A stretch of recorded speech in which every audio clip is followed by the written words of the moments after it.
दर्शकों नमस्कार। खास मुलाकात इस कार्यक्रम में आप सभी का स्वागत है और मैं हूं आपका होस्ट संजय मिरे। खास मुलाकात इस कार्यक्रम के लिए दी महान्यूज के स्टूडियो में आज पधार चुके हैं राष्ट्रवादी कांग्रेस के नागपुर जिला महासचिव आनंद सिंह साहब। आनंद सिंह जी, सबसे पहले मैं आपका खास मुलाकात में बहुत बहुत स्वागत करता हूँ। नमस्कार। तो दर्शकों, हम आनंद सिंह साहब से कई विषयों पर बात करने वाले हैं, लेकिन मैं सबसे पहले आए हुए हमारे मेहमान के बारे में आपको बता दूं। ये हमारे कार्यक्रम की एक परंपराएं होती है कि आने वाले मेहमानों का हम परिचय देते हैं। तो आनंद सिंह साहब के बारे में इतना ही कहना चाहूँगा कि पिछले 10 वर्षों से सर आप सामाजिक कार्य से जुड़े हो और नागपुर यूनिवर्सिटी से यानी पूरा आपका एजुकेशन अच्छे भली भांति हुआ है। और मैं और ये कहना चाहता हूँ कि सामाजिक कार्य तो आप कर ही रहे हो, पिछले कई वर्षों से आप राजनीति में सक्रिय हो। राजनीति एक बड़ी नीति होती है और राजनीति में हर किसी का काम नहीं होता, लेकिन अपने काम से लोगों का दिल जीतने का काम ही राजनेता करते हैं। और आप महासचिव हो, जो आप पिछले कई वर्षों से राजनीति में हो और ख़ासतौर पर राष्ट्रवादी कांग्रेस पार्टी के आप महासचिव हो। तो दर्शकों, ये था इनका परिचय आनंद सिंह साहब का। हम सीधा इनसे खास मुलाकात में कई सवाल, उनके कई जवाब भी जानना चाहेंगे। नमस्कार, मैं आनंद सिंह, राष्ट्रवादी कांग्रेस पार्टी महासचिव नागपुर से।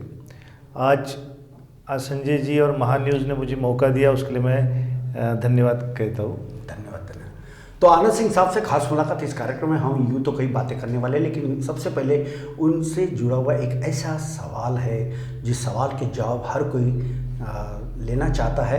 तो ये रहा खास मुलाकात का पहला सवाल। सर, आपके तंदुरुस्ती का राज क्या है?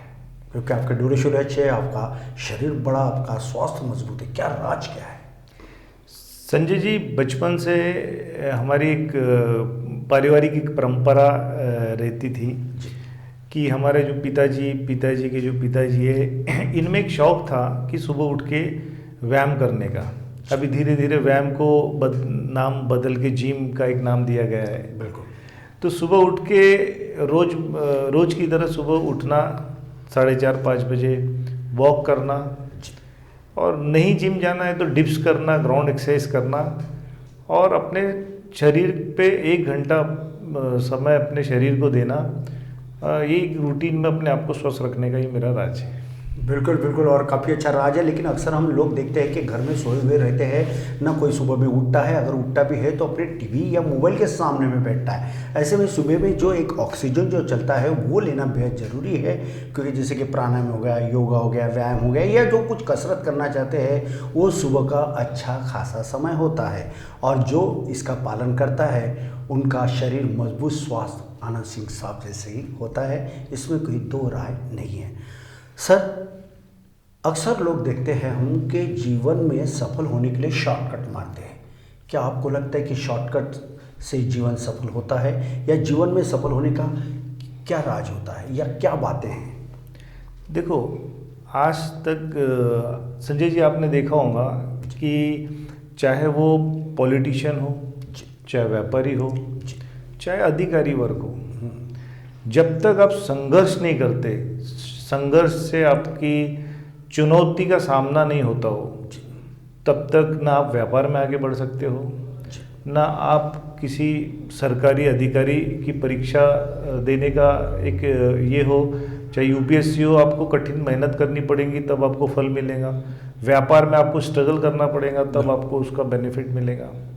और उसी तरह राजनीति भी एक ऐसा है कि वहाँ पर भी आपको स्ट्रगल करना पड़ेगा। कहने का मतलब हर वर्ग हो, अगर आप स्ट्रगल नहीं करेंगे, संघर्ष नहीं करेंगे, और संघर्ष करने का ये मतलब नहीं कि एक दिन, एक समय, एक विषय पे आपने अगर संघर्ष किया तो ही आपको सफलता मिलेगी। आपको संघर्ष आगे तक, आखिरी तक के करना पड़ेगा, तब आपको हर मंजिल आपके पास मिलेंगी। आपको सक्सेस का हर चीज़, सक्सेस जो एक ऐसी चीज़ है जो आज मेहनत करेंगे तो सक्सेस होगा, उसी तरह कंटिन्यू सक्सेस करते रहोगे तो आप बुलंदियों पे चढ़ते जाओगे। आपकी एक सीमा तय नहीं होगी, आप बहुत ऊपर तक के जाएंगे। इसलिए मेरा मानना ऐसा है कि शॉर्टकट किसी भी फील्ड में आपको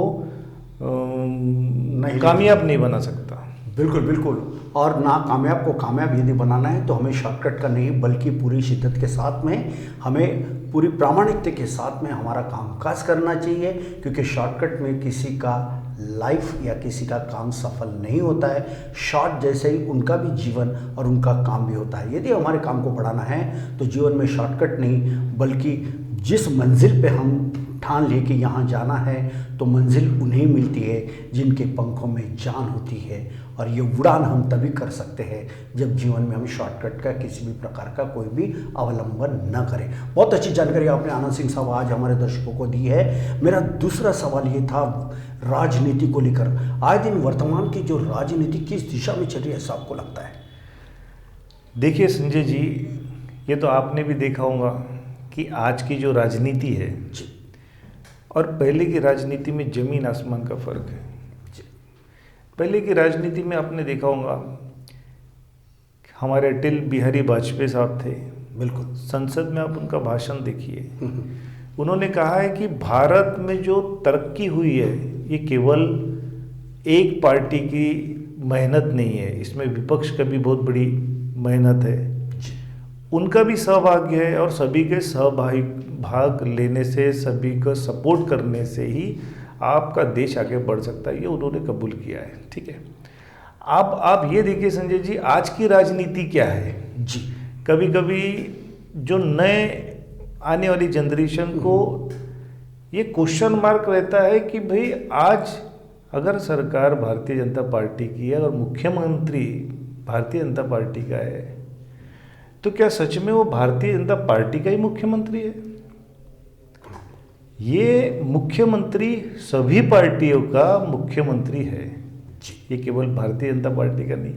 तो समाज में ये सबसे पहले क्लियर करना होगा कि ये जो मुख्यमंत्री बनते हैं, ये जो प्रधानमंत्री बनते हैं, ये एक ऐसा पद है जो भारत के हर नागरिक को, हर वर्ग को, हर बच्चों को, हर पार्टी के लोगों को, सभी के लिए वो मुख्यमंत्री है, न कि केवल एक भारतीय जनता पार्टी का मुख्यमंत्री नहीं है। ये आपको निश्चित करना होगा। इसलिए आने वाले यंग जनरेशन जो है, नई जनरेशन है, उनको भी राजनीति में आना होगा। जी, राजनीति में आना होगा ऐसा आपका मानना है? बिल्कुल बिल्कुल। और यानी जानकारी तो बहुत अच्छी दे रहे हो। और जैसा कि इन्होंने कहा आनंद सिंह साहब ने कि चाहे प्रधानमंत्री हो, चाहे मुख्यमंत्री हो या उप मुख्यमंत्री हो, ये जो बड़े बड़े जो मंत्री हैं वे किसी एक पार्टी के या किसी एक वैयक्तिक पर्सन के नहीं बल्कि ये सबों के होते हैं। मगर अफसोस के आए दिन ऐसा देखने के लिए नहीं मिलता है। चाहे प्रधानमंत्री हो, चाहे मुख्यमंत्री हो या अन्य कोई भी मंत्री हो, ये समाज के सेवक है। क्योंकि लोकतंत्र में जीने वाले इन लोगों का जो एक संवैधानिक जो अधिकार है, उस अधिकार के तौर पे इनको संसदीय काम करने के लिए चुना गया है और ये अधिकार जनता को है। इसीलिए जनता इस देश की मालिक है और ये लोग जो चुन कर आए हुए हैं वे सेवक है। लेकिन ऐसा बहुत कम दिखाई देता है। खैर, मेरा तीसरा सवाल ये था कि आप संजय जी, मैं आपको एक रोकना चाहता हूँ। बिल्कुल बिल्कुल संजय जी, मैं आपके दर्शकों को भी एक उदाहरण ऐसा देना चाहता हूँ। जी जी। जितने हमारे दर्शक देख रहे हैं, मैंने जैसे आपको बताया कि प्रधानमंत्री हो, मुख्यमंत्री हो, वो किसी एक पार्टी, एक पक्ष का नहीं होता है। बिल्कुल ठीक है। आज की राजनीति में जो बदलाव, उसका एक उदाहरण मैं आपको देना चाहता हूँ। जी जी। महाविकास आघाड़ी ने भी जितने भी फैसले किए वो महाराष्ट्र के हर वर्ग के लिए किए। वो किसी एक राष्ट्रवादी के नेता के लिए नहीं किए, ना उन्होंने कांग्रेस के लिए किए, ना शिवसेना के लिए किए। उन्होंने किया है भाई ये धोरण बनेगा, ये फंड, ये धरण को जाएगा। वो धरण बनने से वो गांव का फायदा, गांव में हर वर्ग का, हर पार्टी के लोग रहते, हर जात, हर प्रांत के लोग रहते, उनके लिए जाएगा। लेकिन आप देखिए, जितनी भी महाविकास आघाड़ी ने निर्णय लिया, वो सारे निर्णय आज की शिंदे सरकार, फडणवीस की सरकार ने सारे निर्णय 2 ही दिन में, 4 दिन में सारे निर्णय को स्थगित दी। अब ये एक ऐसा उदाहरण है कि वो निधि किसी राष्ट्रवादी के नेता के घर के लिए नहीं थी जी, ये निधि आम जनता के लिए की थी जी। मेरा मानना ऐसा है कि एक वो जो इन्होंने जनता के लिए किया जी, जी। और एक आप जो बिना समझे सारी योजनाओं पे स्थगिति दे दिए। तो ये वो राजनीति और ये राजनीति में आप देखिए फर्क आपको दिखता है ना। यस, तो इन्होंने बताया कि किस प्रकार की कॉन्ट्रडिक्शन बनी हुई है, जिसे तफावत भी कहते हैं, कि पहले की जो राजनीति हुआ करती थी और वर्तमान की जो राजनीति हो रही है, इन पे काफ़ी डिफरेंसेस है। तो इस डिफरेंसेस को रोकना बेहद ज़रूरी है। और आनंद सिंह साहब का ये भी कहना था कि महाविकास आघाड़ी की जब सरकार थी, उनके जो एजेंडे जो चल रहे थे, जो कामकाज जो चल रहा था, लेकिन जैसे ही सरकार बदल चुकी, एजेंडे भी चेंज होते गए, जिसका खामियाजा जनता को भुगतना पड़ रहा है, क्योंकि उनकी जो योजनाएं उन लोगों के लिए जो लागू किया गया था, अब उसके ऊपर में कहीं ना कहीं रोकथाम हुआ है, ऐसा आपका कहना है। सर मुझे ये बताइए कि कोई भी पार्टी, चाहे कोई भी पार्टी हो, इस देश की हो, इस क्षेत्र की हो, कोई भी पार्टी हो, किस आधार पर अच्छा सामाजिक कार्य कर सकती है?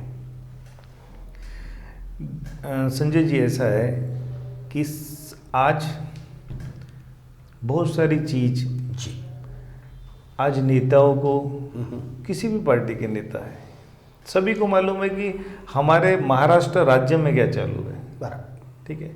और जो आम पब्लिक की जो दिक्कतें हैं, उसको जितने जल्द से जल्द आप उसका निवारण करोगे, बिल्कुल आपको समाज कार्य का उसमें एक उजाला देखने मिलेगा कि नहीं हमने समाज के लिए कुछ किया है, न कि राजनीति के लिए।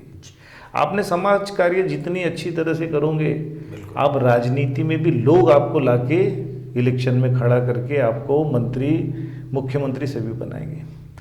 मैं आपको बताना चाहता हूँ संजय जी, ये जो छोटी छोटी समस्या होती है, एक गरीब आदमी जब रजिस्ट्री करने जाता है, बराबर, एक गरीब आदमी रजिस्ट्री करने जाता है, तो रजिस्ट्री करने के लिए अगर आपका वो प्लॉट सैंक्शन नहीं है, बराबर, तो वो 2000 फुट का प्लाट है, तो आपको 10 रुपये फुट के हिसाब से उसे 20,000 रुपये की रिश्वत देनी पड़ती है। बिल्कुल। और जो गरीब ने पैसे नहीं दिया, उसका रजिस्ट्री नहीं होती है। मैं पूछना चाहता हूँ, आज जिलाधिकारी कार्यालय में जिला अधिकारी को ये अधिकार है कि वो सब रजिस्ट्रार को ये पूछे कि अगर ये रजिस्ट्री वैध है तो तुम बाहर एक तख्ता क्यों नहीं लगाते हो कि यहाँ पर रजिस्ट्री बिना मूल्य की की जाएंगी। अच्छा, वो नहीं लगाएंगे। क्यों नहीं लगाएंगे? कि अगर वो लगाएंगे तो उनको 2 पैसे की आवक नहीं मिलेगी। बिल्कुल, ठीक है, ये एक चीज़ है संजय जी। जी जी जी। दूसरी एक ऐसी चीज़ है, एक व्यवसाय करने के लिए सरकार ने योजना तो बहुत अच्छी लाई है कि आप 50 रुपये में आपको एक FDA का लाइसेंस मिलता है, आप होटल चालू कर दो। बराबर। आज रोजगार नहीं है, लेकिन खुद का एक आपको FL3 लाइसेंस लेना है, तो आपको एक होटल के साथ में कॉम्प्लीमेंट्री लाइसेंस मिलेगा आपको FL3 का। बस, ठीक है, ठीक। लेकिन आपको पता है संजय जी, हम जिस शहर में रहते हैं वो शहर है उप राजधानी नागपुर। बिल्कुल। उसी शहर में हमारे होम मिनिस्टर, उप मुख्यमंत्री देवेंद्र फडणवीस रहते हैं। बिल्कुल। आप नागपुर के किसी भी ग्रामीण नाका पार करके आप जाइए, जी, आपको बिना लाइसेंस के हर होटल में दारू मिलेंगी, हर ढाबों में दारू मिलेंगी, हर सब्जी की दुकानों में दारू मिलेंगी। आप शहर के अंदर चले जाइए, हर वाइन शॉप के आगे बाहर आपको दारू पीने वाले मिलेंगे, बैठ के पीने वाले मिलेंगे। उलट जो जिनको रोजगार नहीं है, उन्होंने अगर एक आवेदन किया आबकारी विभाग में, हाँ, राज्य उत्पादन शुल्क में आवेदन किया, जी, हमें रोजगार नहीं है, हाँ, लेकिन हमने आवेदन किया कि हम स्वयं रोजगार ढूंढ के अपने पैसे से वहाँ हम अपना रोजगार शुरू करें। वहाँ इतना करप्शन है संजय जी। कहाँ? राज्य उत्पादन शुल्क में। अच्छा। पिछले हफ्ते एक अधिकारी से मैंने बात किया, साहब 6 महीने हो गए, उनका रिपोर्ट आपने भेजा नहीं। एक प्रक्रिया होती है, आपका उप निरीक्षक एक रिपोर्ट भेजेगा, फिर निरीक्षक रिपोर्ट भेजेगा, फिर अधीक्षक के पास जाएंगे, फिर जिला स्तरीय मीटिंग होगी, वो मीटिंग में वो प्रपोजल पास होगा। ये चैनलाइज काम होता है। ये चैनल। अब 2 पेज वो लिखने के वो 1 लाख रुपए की रिश्वत मांगता है। ओह, मुझे ये कहना है, आपको सच में समाज कार्य करना है तो जो रोजगार आप नहीं दे सकते, कम से कम जो स्वयं रोजगार के लिए जिन्होंने आवेदन किया है, आप उसकी अमलबजावनी क्यों नहीं करते? सही बात। तो ये छोटी छोटी चीज, आज आप देखिए कारपोरेशन के अंदर 15 सालों से सरकार भारतीय जनता पार्टी की है। बराबर। आप देखिए क्या दशा है उस कारपोरेशन स्कूलों की। बिल्कुल।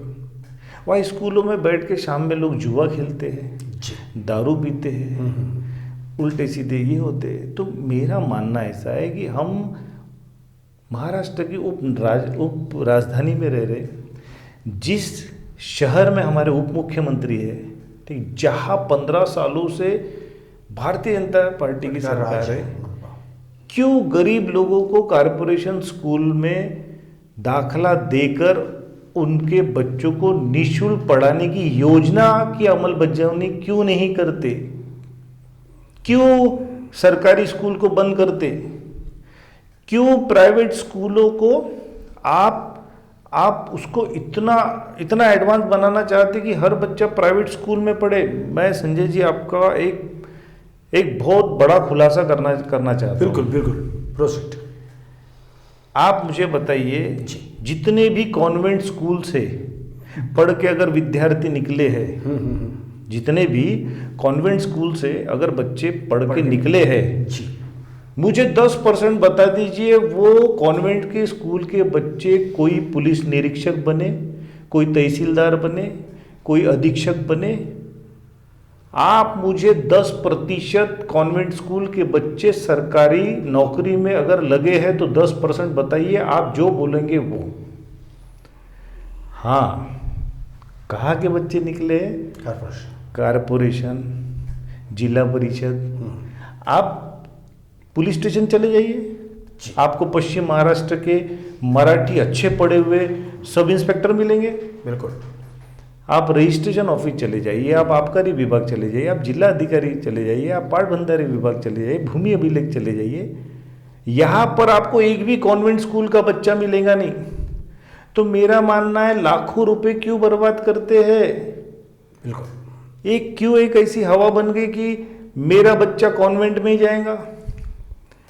मैंने मेरे बच्चे को स्पेशल मराठी की टीचर लगाया। मैंने बोला बेटा इंग्लिश 2 कम पढ़, लेकिन मराठी इतनी अच्छी पढ़नी चाहिए कि तूने एमपीएससी दिया तो तू तहसीलदार बन सकता, एसडीओ बन सकता, अधीक्षक बन सकता, तेरे को मराठी कंपलसरी है। इतना सुनहरा मौका सरकार के पास रहने के बाद, खुद की कारपोरेशन स्कूल रहने के बाद, वहाँ पर आप वहाँ पर थोड़े से पैसे अगर दिए तो आपको वहीं से आप सोने जैसे लड़के आप निकालोगे और सरकारी नौकरी में उनकी भर्तियां होंगी, और आने वाला जनरेशन तुम्हारी जय जयकार करेगा, चाहे वो किसी भी पार्टी का हो। बिल्कुल। जो करेगा आने वाला वो समय रहेगा संजय जी कि जो मेहनत करेगा वो ऑटोमेटिक चुन के आएगा।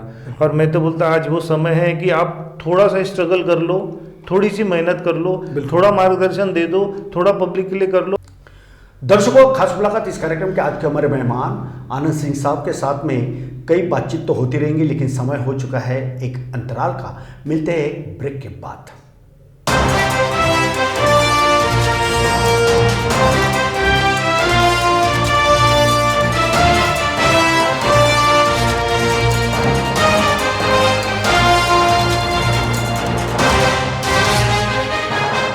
ब्रेक के बाद फिर से एक बार आप सभी का स्वागत है। मैं हूं आपका होस्ट संजय मीर, और इस समय में खास मुलाकात इस कार्यक्रम में धीमान उसके स्टूडियो में आए हुए हैं राष्ट्रवादी कांग्रेस के नागपुर जिले के महासचिव आनंद सिंह साहब। आनंद सिंह साहब से हमने ब्रेक पर जाने से पहले कई विषयों को लेकर बात किया और उन्होंने हर सवाल के सटीक जवाब भी दिए।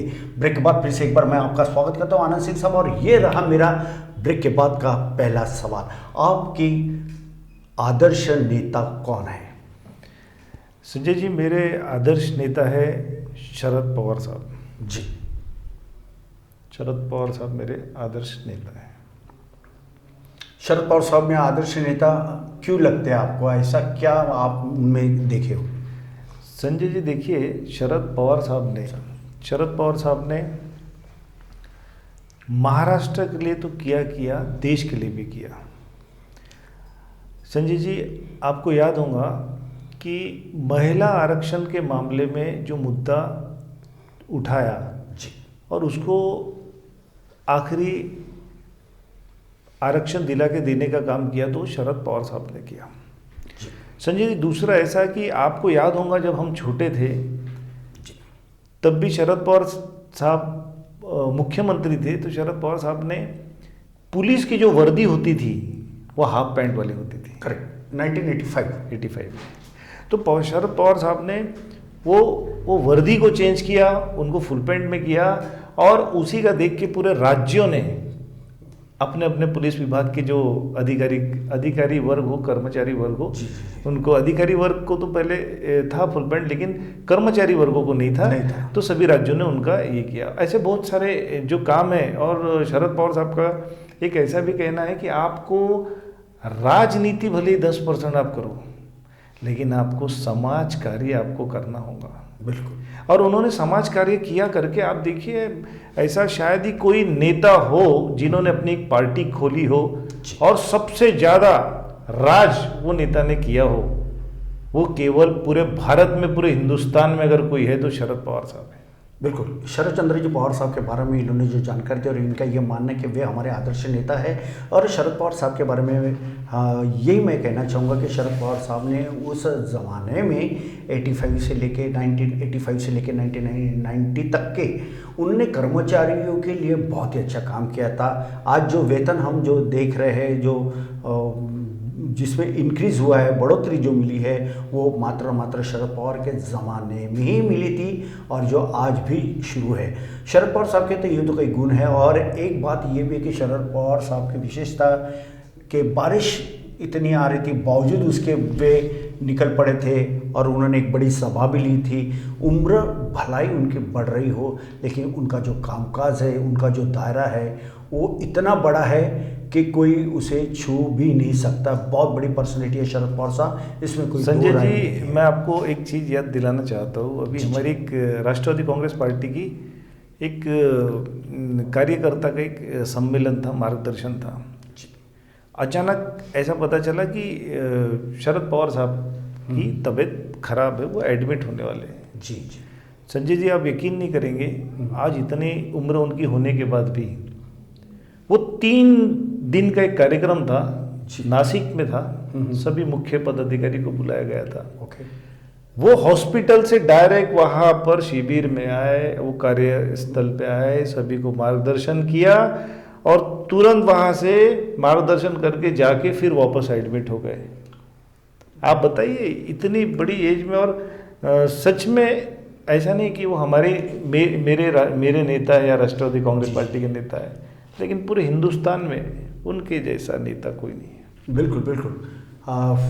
व्यक्ति कितना बड़ा है इसके कामकाज से इसका अंदाज़ा लगाया जा सकता है। शरद पवार साहब आज महाराष्ट्र के नहीं बल्कि देश के एक दिग्गज नेता है, इसमें कोई दो राय नहीं, क्योंकि सभी पार्टियों के जो नेता है वे भी उनका मार्गदर्शन लेते हैं, इसमें भी कोई संदेह नहीं है। सर, मेरा एक सवाल ये भी था, एक तरफ आप आदर्श जो नेता है वो शरद पवार जी को मानते हो, लेकिन क्या आपके पार्टी ने कभी ऐसा बोला है कि किसी नेता को कदम नहीं रखने देगी? क्योंकि आपने अब्दुल सत्तार को काफ़ी आड़े हाथों लिया, क्या वजह है? संजय जी देखिए, उन्होंने भारत रत्न हमारी सुप्रिया सूले के बारे में अपशब्द बोला था उन्होंने। जी संजय जी, मैं आपको ये बताना चाहता हूँ, ये अब्दुल सत्तार जो आमदार है, उनके आगे उनकी कोई अहमियत नहीं। और आज जिस तरह से मैंने बोला है आपको कि राजनीति किस ओर जारी है, उसका ये भी एक छोटा सा उदाहरण है कि आप कल के बने हुए आमदार जो पद में छोटे हो, वो खासदार है, तुम आमदार हो, ठीक है। पद में छोटे हो, नॉलेज में छोटे हो, घराने में छोटे हो, पैसे में छोटे हो, ताकत में छोटे हो, उसके बाद आप इस तरह का वक्तव्य करते हो, बयानबाजी करते हो। इसलिए आपने सीधा कह दिया कि अब्दुल सत्तार को नागपुर के इसमें पाँव नहीं रखने देंगे। मैं तो ये कहता हूँ अगर वो माफ़ी नहीं मांगे तो नागपुर अधिवेशन में वो आकर के बताए, उनको ऊपर ही ऊपर घूम को वापस मुंबई जाना पड़ेगा। ये दावा है अगर माफ़ी नहीं मांगे तो। मेरे जैसा कार्यकर्ता तो पूर्ता वो सुप्रिया सुले जी के बारे में बोलना और विचार करना ही छोड़ दे, हमारे जैसे ही उसको 10-70 को हम अकेली भारी है। बिल्कुल बिल्कुल, अब्दुल सत्तार को भी इन्होंने ये चेतावनी दी थी कि अगर वे अगर सुप्रिया तहसील की माफ़ी नहीं मांगते तो उन्हें अधिवेशन में यानी नागपुर में कदम भी नहीं रखने देंगे। लेकिन एक बात तो है दर्शकों के, आए दिन वर्तमान की राजनीति में जिस प्रकार से ये राजनेता जो बातों का उनका जो बात का जो अंदाज है वो कहीं ना कहीं एक बिगड़ोल माहौल जैसा होता है। क्योंकि आम आदमी कोई बात करता है तो उसको समझ सकते हैं, मगर एक राजनेता जब बात करता है चाहे किसी भी पार्टी का हो तो उन्होंने अपने बातों के ऊपर में कंट्रोल रखना चाहिए, नियंत्रण रखना चाहिए अपने वाणी के ऊपर भी कि हम बात क्या कर रहे हैं। चाहे कोई भी पार्टी हो, चाहे महिला हो पुरुष हो, लेकिन आज हर पार्टी का नेता मैं देखता हूँ कि उनके बात करने का जो लहजा है वो कहीं ना कहीं नागवार गुजरता है और इस प्रकार की बातें नहीं करना चाहिए, यही कहना चाहते हैं हम। क्योंकि आखिर दर्शक है, आखिर इस देश लोकतंत्र की जनता है जो इस सरकार की माए बाप है, सरकार इनका माए बाप नहीं है। खैर, एक तरफ आपने उनको चेतावनी भी दे दी, बिल्कुल, दूसरी तरफ अन्य बातें भी कर ली। बिल्कुल। मेरा आखिरी का सवाल ये है कि मनपा का चुनाव होने जा रहा है, अभी सामने में है, घोड़ा मैदान नज़दीक में है। मनपा के चुनाव को किस नज़रिए से आप देखते हो और क्या आपको लगता है कि आपके पार्टी विजय का परचम लहराएगी, जीत का परचम लहराएगी? संजय जी, हमको सिर्फ नागपुर कारपोरेशन में एक ही चीज़ बतानी है।